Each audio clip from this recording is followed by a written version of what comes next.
അപ്പോൾ രാവിലെ തന്നെ 1-ാം തീയതിയായിട്ട് നമുക്ക് രാവിലത്തെ ബ്രേക്ക്ഫാസ്റ്റ് വിശേഷങ്ങൾ കണ്ടാലോ?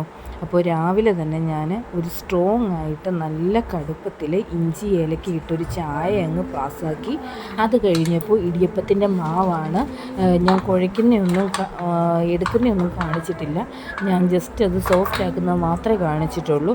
അപ്പോൾ ഞാൻ ചെയ്യുന്നതെന്ന് വെച്ച് കഴിഞ്ഞാൽ നല്ലോണം വെള്ളം ബോയിലാക്കാൻ വേണ്ടി വെക്കുന്ന കൂട്ടത്തിൽ ഉപ്പും 1 സ്പൂൺ നെയ്യും മിക്സ് ആക്കിയിട്ടാണ് വയ്ക്കുന്നത്. അതിന് ശേഷം പൊടി തട്ടിക്കൊടുത്ത് കുറേശ്ശെ ഞാൻ ഇങ്ങനെ ഇളക്കി എടുത്ത് മാറ്റി ഒരു 5 to 10 മിനിറ്റ് ഞാൻ അടച്ചു വെക്കും.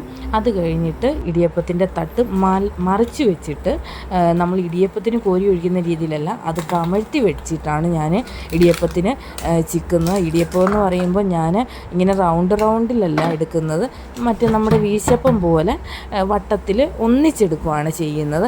അപ്പോൾ ഇതിൻ്റെ കൂടെ കടലക്കറി ഉണ്ടായിരുന്നു, ഞാൻ അത് കാണിക്കാനായിട്ട് മറന്നുപോയി. പിന്നെ കുടിവെള്ളം തിളപ്പിക്കാനായിട്ട് വെച്ചിട്ടുണ്ടായിരുന്നു. അപ്പോൾ ആദ്യം കുടിവെള്ളം വെച്ചിട്ട് ഞാൻ പിന്നീട് പോയി തുളസിയില പിച്ചിക്കൊണ്ട് വന്നിട്ടാണ് ഞാൻ കുടിവെള്ളത്തിലിട്ടത്. അപ്പോൾ അത് കഴിഞ്ഞതിന് രണ്ടാമത്തെ വീശപ്പവും കൂടി ഞാൻ ചിക്കിയിട്ടുണ്ട്. അത് കഴിഞ്ഞിട്ട് അതും വാങ്ങി കടലക്കറിയും കൂട്ടി രാവിലെ തന്നെ കഴിച്ചു.